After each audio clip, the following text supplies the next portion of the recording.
Bem, amigos do nosso Papo de Sacristia. Eu me sinto Galvão Bueno. Bem, amigos do... Tem que começar assim, ué. A gente tem que começar de algum jeito. Estamos aqui mais uma vez no nosso Papo de Sacristia, em mais um trabalho belíssimo e genial da Z2 Produções. Muito obrigado. Estamos aqui mais uma vez com o nosso amigo Padre Samuel. Ô, alegria. Padre Samuel. Sem apelido. Sem alcunha. Sem adjetivo. Padre tem muito, né? Rick. E aí, pessoal, tudo bem? Raieser. Não estou xingando vocês, tá? Não, é só o nome mesmo. É estranho, mas vocês acostumam. E o nosso Pedro Piriá. Saudações. Eu adoro chamar Pedro Piriá. Saudações. Ele agora tá com uma mecha diferente, uma coisa meio... Combo da Igreja Matriz. Pô, ficou legal. Misericórdia. E a gente se juntou aqui para falar de um tema assim bem complexo, né? Para onde vamos, de onde viemos, de onde saímos. Nossa senhora, é mesmo, é? Aí, eu sei para onde eu vou. A humanidade inteira. Será que sabe mesmo? Será que sabe? E aí, a gente está evoluindo, digievoluindo, o que a gente está fazendo? Essa reflexão nasce um pouco da ideia de passar, enfrentar e encarar ciclos, né?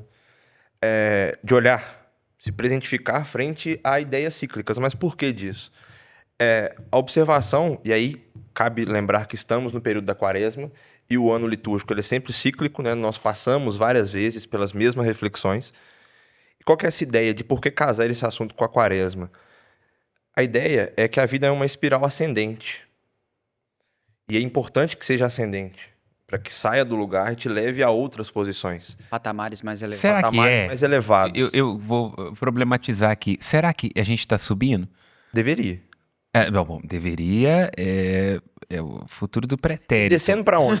Nós Não, eu não estou dizendo nem subir nem descendo. Eu ABC, né? que nós muitas vezes não subimos nem descemos, mas rodamos em círculos. E aí, Looping. isso não é necessariamente uma aspiral que leva a algum lugar, mas é uma repetição constante, onde fazemos sempre as mesmas coisas, colocamos só roupas novas. Mas É um risco. O cristão é cíclico. Não, vamos dividir isso aí. A perspectiva cristã, ela não é cíclica, ela é ascensional.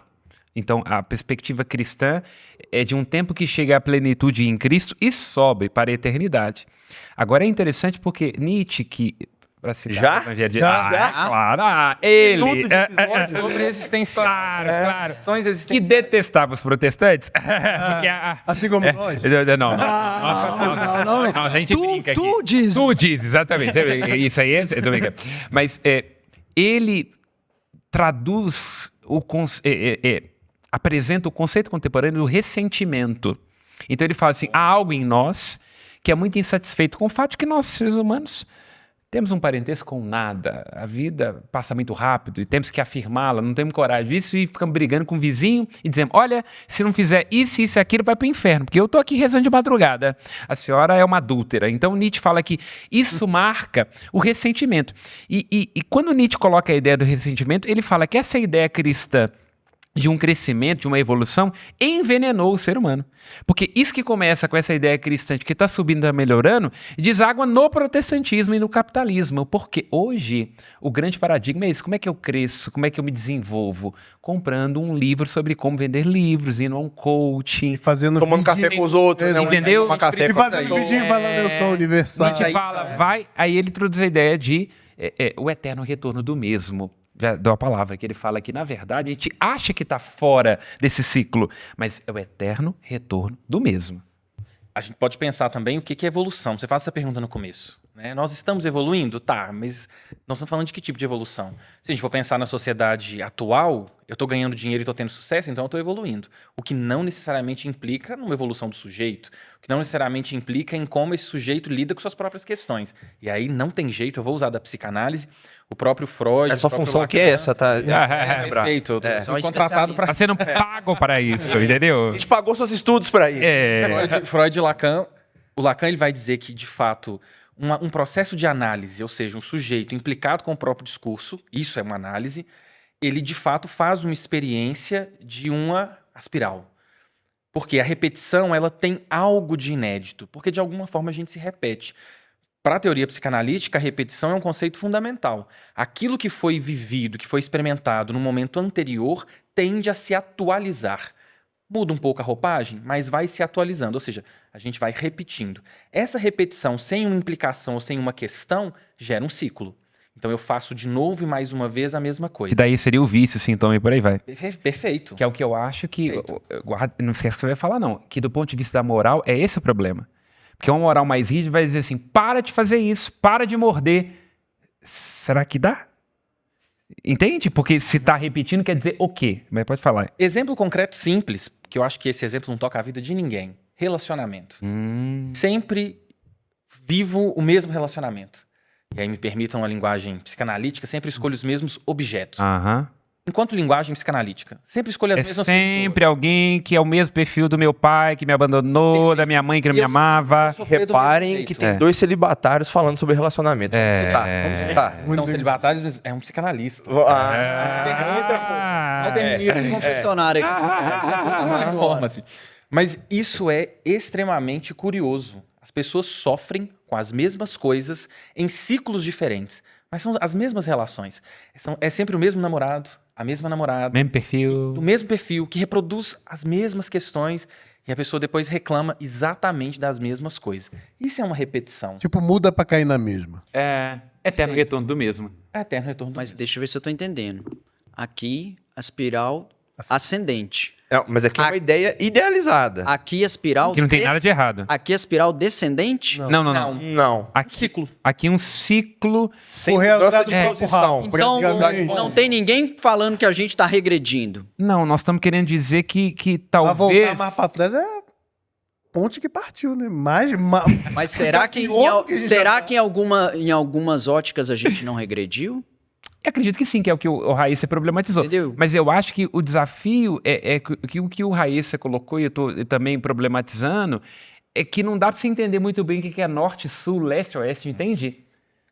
Não tem receita. Não dá pra você saber se tá subindo, se deu. Mesmo porque isso não é valorativo universal. Isso. Não tem quem foi na frente e que diga assim, isso serve para todo mundo. Porque não serve. Nós somos atravessados por processo sócio-histórico e o meu é diferente do seu. Ainda que tenhamos muita coisa em comum. De modo que, dando o exemplo de novo da relação, a minha escolha de objeto vai ser diferente da sua. Não é a mesma escolha. Então, o que pode ser para algum o céu, pode ser para outro o inferno. Por exemplo, um casamento para mim seria um inferno. A mesma mulher todo dia. Meu Deus do céu. Poligâmico. Celibatário e Não disse poligâmico. Celibatário, sim, casado nunca. Entendeu? Então, brincadeiras à parte, gente. Tô brincando, é claro. Mas vai dizer assim, eu teria muita dificuldade. Não é algo que está no viver projeto. Vinculado a uma pessoa durante muito tempo. Entendeu? Eu Graças a Deus. Nossa Ainda bem, Senhora. né? Aí perceba, pra você é o céu, não é? Pra mim é o céu. Não, pra mim Pra seria um mim, inferno. pra mim é a espiral... Nossa, o casamento pra mim é a morte da alma, diz Esse Dostoiévski. exemplo que o Padre Samuel traz, ele é bom, porque ele serve para dizer disso que de alguma forma se repete, mas ganha uma outra forma. Ah. Porque ele faz com isso. Aquilo que talvez seria um problema e seria insuportável é assumido de uma outra forma. Você é padre. E você vive uma relação com a igreja, com a instituição, com pessoas que é tão comprometida quanto um casamento, mas não é um casamento. Perfeito. Então é uma forma de fazer com isso. Você Isso foge, mas você acaba. Perfeito. É. É um modo de fazer com aquilo que de alguma forma nos implica. Te nos amo, igreja, minha esposa. Te adoro. A todo aí cai sempre. numa- Sacerdote Agora sim, para agora sempre, sim. segundo a ordem de Melquisedeque. Que fetiche, hein? Me fez pensar. Mas o que a gente tem que pensar é não na dificuldade de talvez estarmos regredindo. É porque para caminhar, né, numa ideia de avanço e numa ideia de que sobe, já falei em frase oportunidades. perigosa. Falei em oportunidades anteriores, a gente não consegue abrir mão das nossas bagagens. Isso pode servir tanto enquanto peso quanto alicerce, que constrói patamares mais elevados. Faça a sua poesia aí. E aí a gente vai cair naquilo que eu dizia sobre o passado é um vaso de uma planta bonita, mas é um vaso grande, pesado. E aí cabe a gente decidir como é que a gente vai usar esse vaso na subida, ou no caminho que seja, para não trazer só a ideia de subida. Porque caminhar com esse peso é necessário, a gente não consegue abrir mão disso. Mas a gente pode pensar a forma, a gente pode colocar o vaso pesado em cima de um carrinho, que fica mais fácil de trazer, pode olhar para ele de uma outra forma, pode se fortalecer para que aquele vaso fique menos pesado e a gente ganha mais força para lidar com aquilo. Ou então pode escolher pegar uma muda, um broto daquela planta que aquele vaso representa e a partir dali trazer para outras vivências, outras experiências e usar aquilo enquanto experiência. sabedoria aplicada. Simbolizou enquanto um significado daquela experiência. É que eu sou estudante de semiótica, né? Ah! Eu diria que a sua terapia tá em dia. Eu ia arriscar esse palpite. Aliás, campanha dos devotos, se puderem patrocinar, caro, viu? A análise é caro, é um fato. Mas por que eu pedi ele para trazer a poesia dele? Porque eu fiquei refletindo. Porque se a vida fosse um cinema, quando a gente olha para trás, a gente é sempre o crítico. Quando a gente olha para frente, a gente é sempre o roteirista. E no presente é o ator. É aquele que vai ter que atuar, é aquele que vai ter que subir no palco e colocar. Tá frasista hoje, né? Deixa eu te falar. Nossa, uma coisa- senhora, hoje Profeta tá... gentileza. Não, escuta aqui. Meu Deus do céu. E aí eu vou chegar... Não fala mais, tá Não, bom, eu vou chegar na minha conclusão, que é o seguinte. Para com isso. Ó, o momento é bonito, poético, Pondé, você vai ser... romântico. Aí os meninos, ó, vai lá e me... Mas Nós vamos fazer Me história ajuda com esse aqui, então. programa. Sexta-feira à noite, colocamos 5 homens pra discutir tomando água e veja o que deu. Veja o que deu. E com carnal do Barreiro, né? olha só. Outra analogia para facilitar, e aí vocês me corrigem. Quando eu olho para o futuro de forma positiva, é expectativa. Quando eu olho de forma negativa, é ansiedade. Quando eu olho para o passado de forma positiva, eu sou nostálgico. E quando eu olho de forma negativa, eu sou arrependimento. Correto? Isso ficou claro. O que eu chego de conclusão, que a resposta correta é olhar para o passado como experiência, como você bem trouxe, e olhar para o futuro como esperança. Só que isso é difícil, né? Extremamente difícil. Caro. Difícil. Mas eu fiquei pensando que é um bom ponto. Mas e de quando eu partida. olho pra trás? Não, eu acho que essa resposta é um muito bom boa. ponto de partida. Acho que ela é boa e cristã. Porque toda vez que eu olhar para o meu futuro de expectativa, pensando positivo, qual que é a filha da expectativa? É a decepção. Entendeu? Então a gente tem que tomar muito. Agora, a esperança é diferente. A esperança ela é mais forte que uma expectativa. Assim como ela é mais forte que a ansiedade. Na perspectiva cristã, a esperança não decepciona, porque o amor foi derramado em nossos corações, diz o apóstolo Paulo. Agora, é muito Vamos falar interessante... derramar, né? Exatamente. Que coisa, né? Semiótica pura. Mas o fato... quando nós olhamos a perspectiva grega, que é também a nietzschiana, a esperança ela é um mal. Lembremos-nos, né? Os deuses sentem inveja dos homens porque descobrem o fogo, essa é a ideia, né? O fogo desse artifício que aproxima o homem de Deus, Hefesto. Zeus pega a primeira mulher, entrega uma caixa para ela e diz assim, não abre. A única coisa que ele não poderia ter pedido. Ela abre, sai de lá todos os males da humanidade e no fundo está a esperança, que é o pior de todos os males, porque vai melhorar. Então, eu acho que é uma coisa para se pensar, não em desacordo ao que ele coloca, mas problematizando o que significa essa ideia do futuro, porque o nosso ideal, o nosso cansaço da sociedade atual, citando Byung-Chul Han, é a positividade tóxica. Tem que ser sempre esperançoso, alegre, motivacional, instagramável. E aí aqui, ó, É só abrir o Instagram, gente. Todo mundo feliz, todo alegre. mundo tem expectativas demais, que não é em desacordo com o que ele falou, mas é uma problematização. E termina dizendo, e o desafio é quando a pessoa, pela sua estrutura psicológica, não consegue olhar para o seu passado com gratidão. E eu já vi no confessionário, porque teve um filho suicida, porque acha que casou errado, porque escolheu a profissão errada, porque é escravo dos fantasmas dos pais, gente que não dá conta de fazer isso. E é um dos momentos mais desafiantes, porque ali o meu ideal, minha doutrina, meu reino dos céus, tudo aquilo se dissolve numa vida que diz, eu não dou conta de olhar para o meu passado com gratidão. O que eu faço com isso? Terapia, né? Mas eu tô dizendo assim, mas e quando há um limite de elaboração para isso? Porque eu acho que o Freud, ele deixa os padres com as calças nas mãos. Porque... O padre não usa calça. Isso é perigoso. Tem uma dose de ironia. Você tá entendendo? Ele deixa os padres com as calças nas mãos, porque o pressuposto da Igreja Católica é de uma consciência, de uma liberdade, não é? De um sujeito apolíneo. Será que é? O eu é senhor em sua morada? É o que Freud propõe. Será que não é?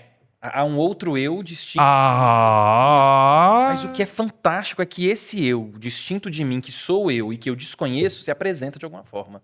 Deixa eu só Então, isso aí colocar tá na aqui para história. todos. Ou como prazer. Deixa eu só colocar como para dor. todos os nossos telespectadores, né, que o Ministério da Saúde adverte que esse programa haverá muitas implicações e nenhuma conclusão. Com certeza.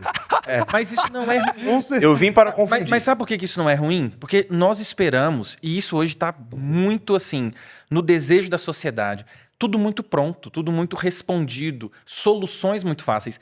E o que nós queremos discutir aqui hoje é justamente as soluções não são fáceis e elas precisam ser inventadas ou mesmo contornadas, como essa água que escorreu aqui, pelo próprio sujeito. Às vezes o contorno que eu vou dar para aquilo que é minha questão não serve para a sua. É o que aconteceu. Na minha perspectiva, eu podia ir à água. Vocês falaram, não pode, vai derramar. Eu achei poético, É. achei bonito. Eu achei pragmático limpar. A gente não usa droga, não, só pra deixar claro. Fale por... Misericórdia, eu não. Ai, pelo amor de Mas- Deus, a minha fama, hein? Mas eu consegui entender, principalmente nessa ótica de que os erros do passado deixam marcas, deixam traumas muito fortes e profundos. E às vezes essa consequência, ela martela porque ela é visível o tempo inteiro. Você colhe o que você plantou. E aí aquele erro tá o tempo Ou que inteiro te plantaram lembrando. pra você. ou que- Mas isso, Mas pode torna, concluir. mas isso torna o passado, assim, essencialmente ruim, algo ruim. É porque a gente, com uma perspectiva cristã, a gente vai tender de novo a tentar usar essa experiência para um amadurecimento e para um crescimento. Que não há nada de errado. Quer deixar claro que a perspectiva que o Richard está dando, ela é profundamente cristã. Eu não estou corrigindo isso, não, mas sim, pode sim. concluir. Né? Porque senão o pessoal não entende. Eu não estou desdizendo isso, não. Eu vendo esse produto, eu deixo claro isso. Eu vendo esperança, céu. Não, reino, aqui é o céus. seguinte, se o Samuel- Eu paro de madrugada, pra dizer aquela coisa. Se Samuel falar, eu falo B. Se ele falar B, eu falo A. É Não assim. deve ser à toa. Vou trazer a ótica do seguinte, dos 40 anos no deserto. Uhum. O deserto, ele é terrível. Ninguém quer passar por deserto na vida. Ninguém. O cara falar que quer... escapar? Não, não tem. Mas aí que está a questão. Tem gente que entra no deserto e é um eterno adolescente que fica reclamando e nunca amadurece. Você está entendendo? E aí tem gente que se torna mais forte, amadurece e se torna preparado para aquilo que vem. Mas pode concluir. Pode concluir. Mas eu quero problematizar. É porque não corta o raciocínio, não, mas que eu quero fazer uma intervenção Não, aí. pode ir, vai Eu lá. tô dizendo assim, mas o desafio é... Qual que é o fator determinante para quem dá conta e não dá? Porque na Bíblia há uma frase na luz que você coloca, porque esse momento da travessia ele é muito bonito, porque ele é lido como um amor que Deus está dando ao povo. Mas é interessante, citando Lacan, que o que é o amor para Lacan? É dar o que eu não tenho ao outro que não me pediu. O povo diz para Deus, nós estamos ferrados, porque junto de você a gente sempre se ferra. O meu pai comeu uma uva verde, o meu dente que apodrece.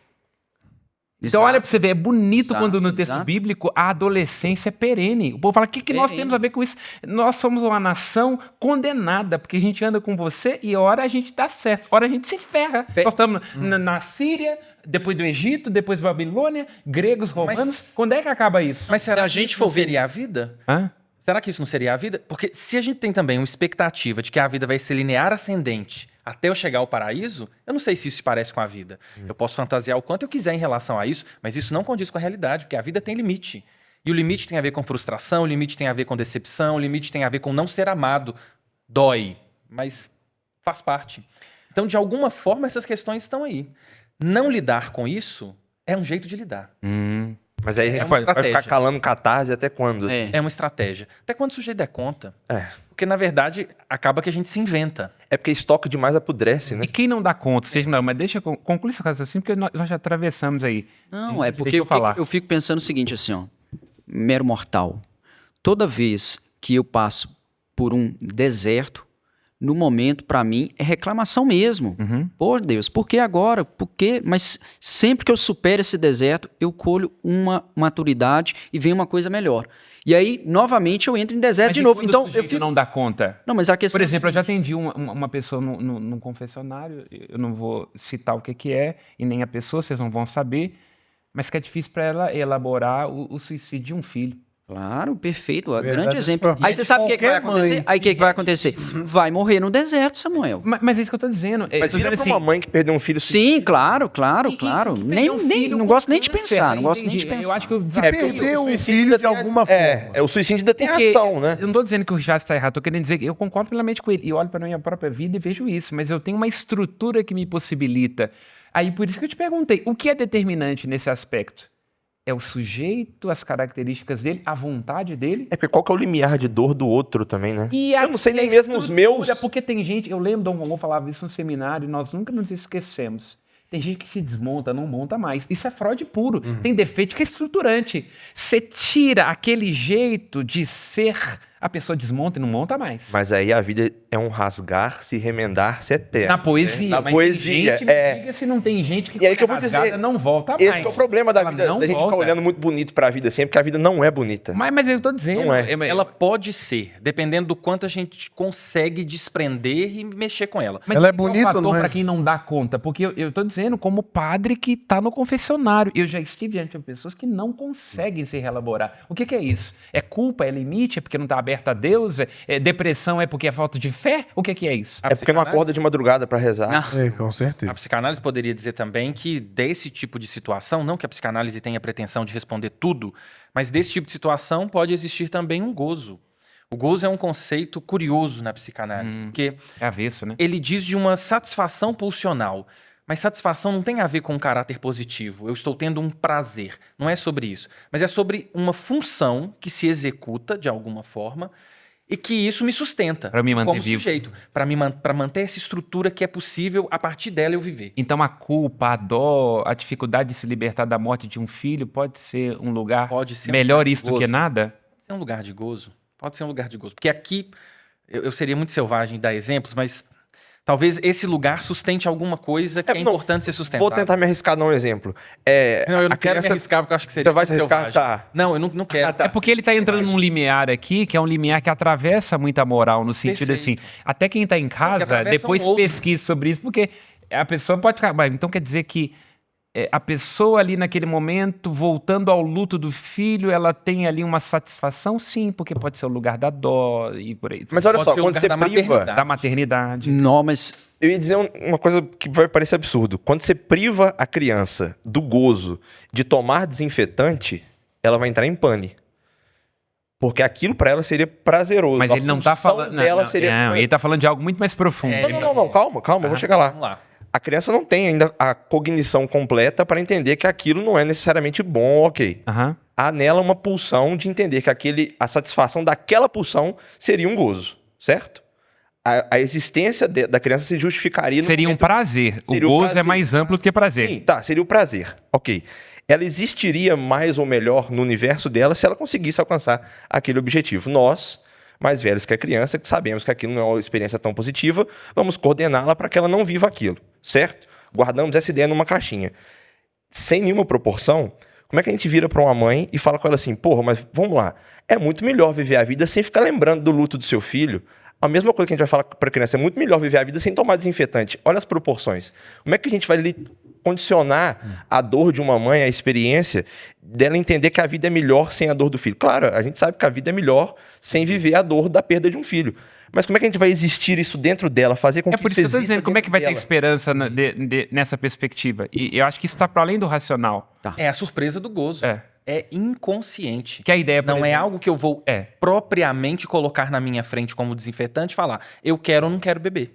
Isso. É uma coisa que vai surgir no Eu não sujeito. quero sofrer com E a surpresa morte de do meu Freud... filho, né? E certamente essa pessoa não quer sofrer com a Isso. morte do filho. Mas ao mesmo Ela tempo... não dá conta de não sofrer com a morte. Que é a Até porque o descoberta filho de morreu. Freud. E que é a descoberta de Freud, quando Freud descobre para além do princípio do prazer. Deixa eu só. Porque quando ele já deu a palavra, quando ele traz a ideia da pulsão de morte, é porque, na verdade, na perspectiva dele, o que rege de fato a vida é um desejo cada vez mais regressivo, quase inanimado, É um autodestrutivo. É um retorno ao estado original em que eu não preciso gastar energia. É. Viver consome energia. Que pode ser esse luto, que é um gozo. Eu queria trazer uma coisa aqui só para colocar um pouco mais de lenha na fogueira. Ninguém vai entender nada desse programa. Porque eu tava. Há um tempo eu conversei com uma pessoa Uma pessoa. É uma gosto pessoa. do mistério. Uma pessoa. Uma pessoa que não. Um sujeito. É. Tá bom. Que passou por um trauma. E esse trauma, né, automaticamente deixou uma cicatriz aí que reverberou pelos anos adentro. E essa pessoa estava fazendo um tratamento para ressignificar aquele episódio que traumatizou, que o traumatizou. Né? Eu achei isso um pouco esquisito, porque eu também já passei por traumas, mas sinceramente eu particularmente não gostaria de ressignificar esses traumas, ressignificar essas situações. O que vocês acham desse novo conceito de ressignificar situações para tentar dissolver traumas? Então, eu acredito que... Já te dou a palavra. Isso pode ser romantizado. Então, isso é vendido hoje. Me aconteceu uma coisa ruim, a gente vai lá e ressignifica isso. Aí tem uma palavra que tá na moda, resiliência. Resiliência. Nós temos que ser resilientes. Calma aí. Eu acho Aquele que... fundo fosco, né? Ou uma igreja preta. Church. Sim, a gente adora. Velho. Eu acho que a gente Alguém se pode me dar um defrontar... tiro? A gente se defrontar com aquilo que é nosso não é contraindicado. Mas até isso tem limite. Diante de um determinado trauma, eu posso olhar para ele para tentar ressimbolizar, para tentar me reestruturar a partir daquela dor de diversas formas. E existem traumas que vão perdurar o resto da vida, a pessoa nunca vai esquecer. Mas tem um limite. Esse limite, não é possível fazer tudo com isso, porque foi feito.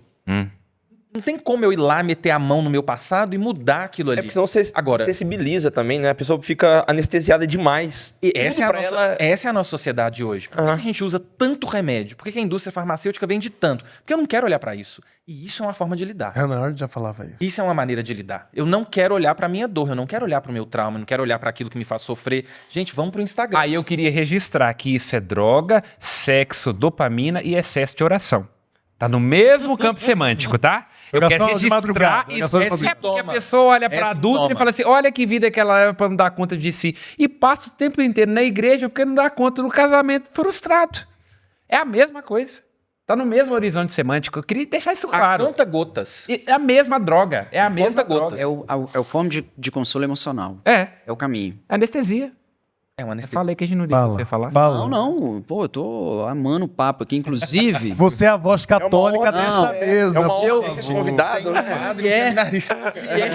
se é para fazer a defesa, principalmente do ponto de vista católico, É importante. eu queria trazer um C.S. Lewis, a carta de um diabo a um jovem aprendiz. Que é aquele grupo de filme que o Davi adora, que criou agora a Oficina do Exato, Diabo e tudo. que é uma Para lerdos. Misericórdia. Brasil para lerdos. Ah, tá. Beleza. E tem uma parte que é muito interessante, porque Vai lá, vai cortar isso não, que vai dar engajamento. vai. Tem uma parte que é muito interessante, porque ele tá falando... não vamos conseguir. Vai lá. Vai lá. Vou tentar resumir. Uma parte que é muito... Vou Não, tentar vai lá, só. ser Vai lá. sucinto aqui. E a gente é debochado. Não, e temos que ser. Na história, o filho tá pra guerra. E tá a esposa e a mãe rezando pra ele não morrer. E aí o diabo tá falando com ele que as orações sejam atendidas. Porque se ele morrer agora, ele vai pro céu, porque ele tá em estado de graça. Ou seja, a gente perde o foco, mas Deus não perde. Você tá entendendo? Porque se olha que paradigma, olha que paradoxo isso, maravilhoso. Eu só me lembrei de Constantino. Você se lembra da cena de Constantino que ele tá sendo... Ele tá sendo assunto ao céu porque fez o mal, mas no final lá, a oportunidade que ele tinha, ele deu a vida pelo próximo, pronto, ganhou o paraíso. E aí o diabo vai lá e fala com ele, Limpa eu vou tirar todo o o pulmão câncer dele para ele viver de novo. Por quê? Quanto mais Porque tempo você é meu. quanto mais tempo ele viver, maior a nossa probabilidade de tirar ele do braço do pai e trazer para o nosso braço. Você está entendendo? Então, assim, não é a resposta que eu daria para uma mãe que sofre, mas é a questão de uma ótica cristã que coloca como foco o quê? Quem tira todo mundo do deserto é Deus. A mãozinha que te tira, Moisés atravessa lá o Mar Vermelho com as palavras dele, ou é com as palavras de Deus? Tudo que vai se desencadeando em todo aquele caminho. Então, assim, é muito fácil um cristão falar, tô pregando em causa própria, porque é igual você está falando, esse é o viés que toda vez que eu tô no deserto, qual que é a solução que eu busco? O joelho no chão. Mas é porque não consegui achar argumentação suficiente para escolher outro caminho. Mas eu vou desafiar vocês. A quem iremos, né? Rapidamente. Só tem palavras de vida eterna, né? Exato, Eu entendeu? não acho que precisa achar um argumento melhor. Parece que o que está aqui em cena e que é importante distinguir é que entre algo que é um sintoma e algo que é saudável e pode ser a mesma coisa, o limiar é muito tênue. É muito tênue. Entre o muito excesso e a falta extrema, é muito tênue. Sim, porque senão vai cair tipo num estoicismo. Ou, É. ou até mesmo num budismo. O que é o estado de nirvana? É a neutralidade. Nada te afeta indiferença. mais, você já está num estado perfeito e tal. E isso não é um pensamento cristão. Por isso que eu consigo Perfeito. olhar para o budismo com todo carinho e amor e falar, eu não concordo com isso, porque Cristo chorou. Cristo dava risada, sim, ele também, ele expressava as emoções, chegava lá, derrubava as coisas, falava, pode parar, não é assim não. Então, se ele manifestava as emoções, se ele vivia isso, é eu que vou buscar esse estoicismo, esse equilíbrio, essa indiferença? Não, essa é a minha referência, é ele, é assim que eu tenho que agir. E aí tem um ponto que me chama a atenção. Talvez não seja nem sobre concordar. Não depende da minha concordância, como a vida. Muita coisa não depende do que a gente concorda ou discorda, isso não interessa. Passa por cima da gente como um trator, né? Perfeito. Fere o Mas nosso rosto sem ressentimento. Viver no Mosé tem um poema eu lindo. escolho. E aí parece que você está me dizendo isso. Você faz uma escolha que é cristã e que ela é autêntica, ela é sua. E pode existir o outro. O outro, eu não preciso dizimar o outro. O outro, ele pode existir, mas eu tenho a minha escolha. Isso é interessante. Isso é bem interessante, porque aí não tem mais a ver com concordar ou não concordar, mas tem a ver com a minha experiência, com aquilo que eu escolho para mim. E aí eu queria dar um outro passo no argumento do Rick e trazer um elemento que é muito importante. A Vou esperança... fazer uma rápida observação. Você tá sentindo na pele agora que o Marco sente, né? Ninguém deixa eu intervir. Ele tá querendo colocar uma pergunta aqui com a pauta na mão. já Ele vai vem, jogar o já tapa vem. na sua cabeça. Vai lá. Já vem, já Trazer vem. um martelinho. Você vê o que o Marco sente com assim. Traz um martelinho e falar, ordem. Vai lá. Pela ordem. A esperança de passar pelo deserto e dobrar o joelho em oração, ela é ótima. A gente é cristão, a gente é católico, a gente não vai negar isso. A gente é católico. O Davi, né, não? Mas a gente tem que ser sujeito ativo da superação também. A gente não pode só se dobrar em oração e esperar que aquilo superar. venha. Não, Gente, seja passar por aquilo. antes Esperar do que que aquilo superar, venha como o que uma que é bênção de sujeito, Deus Raíssa? só pela. O que é sujeito? ter nossa- Alguém que foi sujeitado por uma Coberto de razão, alteridade você tá coberto de a alguma coisa. Acho que é um problema grave, assim. A gente tem muito isso. Até O nesse que eu grupo menos hoje vejo que- no confessionário é sujeito, gente. A pessoa é escrava dos próprios vícios, das próprias repetições. Ela não é sujeito. Não, mas eu ia dizer, a pessoa que é escrava da esperança, assim. Até mesmo porque é um Deus silencioso. Ser escrava da esperança. A escravidão, talvez a pior que tem, é a escravidão da esperança. Porque na cabeça da pessoa, pô, ela tá ali de joelhos rezando pra Deus, o Todo-Poderoso, pra que ela passe pelo deserto dela, seja ele qual for. E ela não faz mais nada além da oração. Tô ali sentado rezando um rosário às 4 da manhã. Eu não interpreto nessa linha o que o Richardson disse. Eu acho que o que Não, eu tô problematizando o que ele disse. Não tô falando que se resume a Entendi. isso, não. Eu vejo isso enquanto um problema porque é cada vez mais comum, assim, as pessoas que terceirizam suas responsabilidades a outros ou até mesmo a Deus e escolhem não agir alimentados por essa esperança. E aí O outro vai resolver, Deus vai resolver, E é o alguém que vai fazer Nietzsche isso pra mim. coloca com ressentimento. Porque o que Nietzsche diz quando ele fala que Deus está morto? Que ele fala que o problema é pior é quando Deus não atender essa mulher. Ele vai falar, por que não cuidou do meu filho, cuidou do da outra? É por isso que eu falo, quando a mãe perde o filho de grave. câncer, É grave. quando o filho comete suicídio, quando o filho se enfia nas drogas, aí que Deus é esse que deixa uma mãe chorar? E a psicanálise vai dizer disso também. O me ausentar de uma responsabilidade para projetá-la no outro é histeria. É o que a gente tem de um conceito de uma estrutura psíquica histérica. Ou seja, a culpa, a responsabilidade, a questão, o problema é sempre no outro e nunca em mim. Aí é que é o problema. Na perspectiva cristã e nietzschiana, não é que eu penso isso, não. O cristianismo é uma grande histeria coletiva. Uma paranoia infantil que não foi curada. E Deus marca é esse pela culpa. marca pela Que é culpa. marcada pela culpa. É um eterno retorno a uma culpa. Uma culpa. Para parece que sustentar a relação com Deus. É. Se não for pela culpa, Sustentar de outra forma. A gente pode sustentar pela liberdade, a gente pode sustentar pela graça, mas a culpa é uma escolha, é uma forma de lidar também. o que não é o que a gente pensa, não, pelo amor de Deus, gente. Não Mas vale a crítica. Não tem aquele filme Muito Belo, A Cabana? Aham.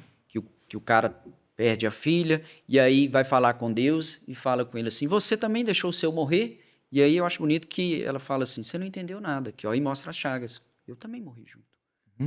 Entendeu? Então, Só eu que não gostei daquele filme. Que é a beleza cristã. Eu também não gosto dele, não. Mas a beleza cristã... Diferente não Eu acho que aí é a beleza cristã que Freud e Nietzsche não alcançam. Isso. Que é a perspectiva de que o Deus cristão se deixa molar. Que é o que eu falo. Eu acho o budismo muito mais bonito porque é menos pretensioso. Mas a ideia da encarnação do verbo e de um Deus que se deixa ferir.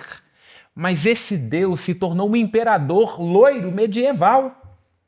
Esse é que é o problema. Mas aí, Ele não é o Deus a quem as pessoas rezam via de regra, gente. Ele não é a este Deus chagado, ferido, esfolado, que as pessoas rezam. É preciso Rezam ao matar Thor. nossos deuses. É claro. É preciso matar Por isso que é o que Nietzsche diz, é por isso que eu gosto de Nietzsche, porque quando Nietzsche fala que o Deus cristão está morto, para Nietzsche, se é ateu, se você crê, isso é problema seu. A questão é isso. A crítica ocidental, as perguntas que o homem contemporâneo se faz, o crepúsculo dos ídolos, dos ciclos, ele coloca diante dessa verdade incontornável. Deus não vai dar conta disso. e é por isso que talvez a espiral está cada vez mais íngreme, mais difícil de subir.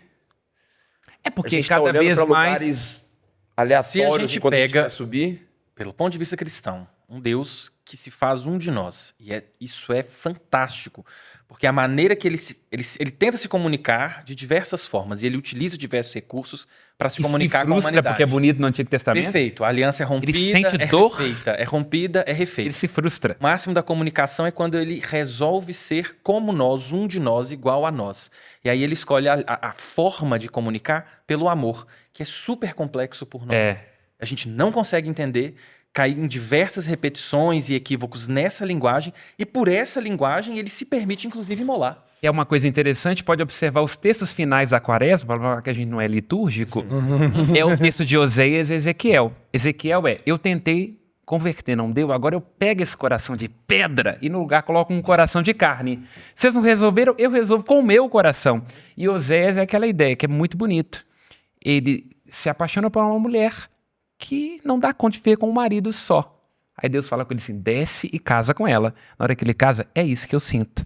E Oséias é o momento onde o Antigo Traído. Testamento se vira do avesso. Porque independentemente dela, apesar dela, eu a amo, porque amo com amor eterno. Por isso que a Quaresma termina com Oséias e Ezequiel. Não é sobre o outro, é apesar do O outro. amor do apesar. Que é a perspectiva freudiana. Você idealiza, você quer um filho, tem que ser assim, e aí é a extensão, é o que eu não consegui resolver, vou punir nele minha imperfeição.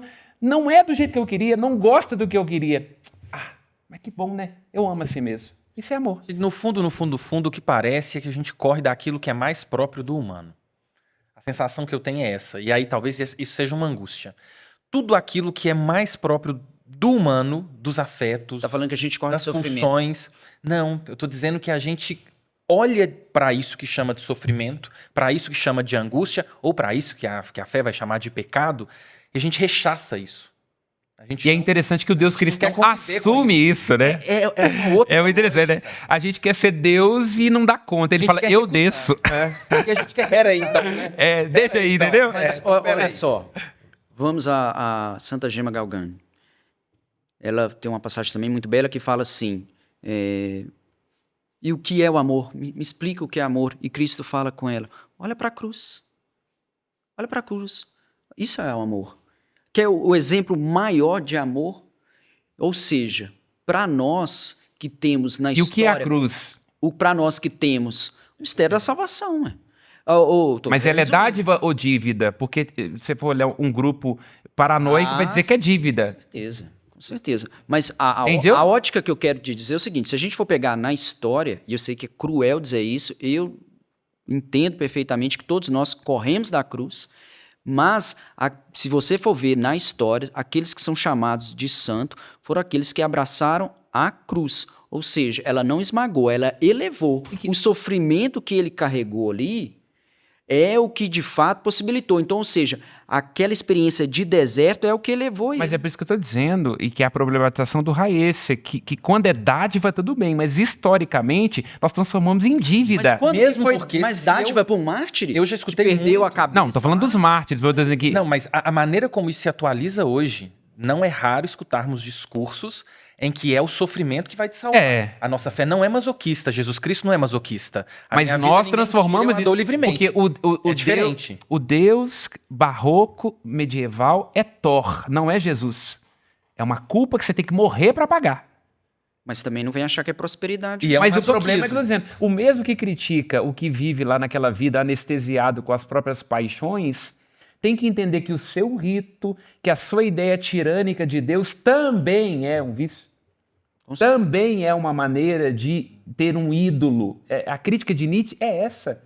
Tanto que acha que o sentido da vida está no prazer, pura e simplesmente, quanto aquele que acha que ele tem que pagar Deus, comprar Deus com seu rito, com a sua oração, com seu sofrimento, ambos não creem em Deus. E esse Deus está morto. É o ópio do povo. É claro. Sim. E esperança de um mundo. É isso. E aí tem um problema pior ainda. Esse pessoal, nós, que quer seduzir a esse Deus com o preço de sua carne sofrida, putrefeita, oferece talvez o que tem de pior a Deus, né? Sangue, dizia Rubem Alves. Mas eu acho que se a gente oferece o que há de pior em nós, é um caminho interessante. É um caminho interessante. Eu não sou composto só de coisas boas. Eu tenho também as minhas sombras. Eu tenho também as minhas Não, mas eu falo do só. angústias. O problema pra mim mora no só. Eu acho que a gente tem que ofertar o que tem. Pronto. Pode ser que agora seja ruim. Mas isso é até muito cristão, porque você convida esse Deus a participar da sua vida de maneira... Mas eu acho que a fala de vocês não Não tem opõe prata, o que o tem Pedro ouro. estava querendo dizer é na perspectiva de que é como se a relação com Deus ela fosse necessariamente mediada por esta ideia de que se não sofro, se não dói, não vale. É Rubem Alves que tem um texto Aí que sobre tá. isso de Um Deus as que bebe nossas sangue. promessas a Deus sempre são só- sádica. É sempre sádica. É como se Deus fosse um lixão. É Aí Thor. eu pego Por que ele tudo não e jogo pode lá. participar da minha alegria? É Thor. Por que ele não pode Por que a participar da minha minha alegria? penitência não pode Porque é ser Thor. ler um poema? O povo fala que enculturação é missa africana lá. É muito melhor colocar Iemanjá no culto que fazer isso que nós fizemos com Jesus. Me desculpe, mas é verdade. Porque uma coisa. brasileiro, pelo menos. Eu estou dizendo, o que nós fizemos com o Deus cristão durante todo o período baixo da Idade Média, desaguando no Barroco, foi muito pior do que qualquer missa enculturada. Nós Torná-lo transformamos ele mitológico, medieval, tirânico, sádico, perverso, cínico, cruel. Isso não é uma projeção da nossa própria miséria, talvez? Pergunta pro psicólogo. Antropomorfismo. Claro. Idolatria. Por isso, Idolatria. Crepúsculo dos Ídolos, nos primeiros livros de Nietzsche. Eu É o tiro crepúsculo aquilo dos que é ídolos. meu, jogo no outro e falo, ele é igual a mim. E isso me legitima. Claro. Me Você legitima. vai lapidando ele até que ele fique mais igual a você E possível. até que ele renda Muito muito interessante. dinheiro no meu grupo sádico. Muito interessante quando a filosofia fala que se os cavalos tivessem condições de fazer status de seus deuses, certamente esse deus também seria um cavalo. A gente faz esse movimento de projetar o que eu sou nele. Isso é muito interessante. Meu ressentimento, minha culpa, meu medo, minha dor. E Fala a gente agora. Tá, a gente tá Agora- subindo ou tá descendo, então? Na verdade, agora já tá caminhando pro final. Ah, O que era ascendente. A espiral ascendente tá indo pra onde? É. Né?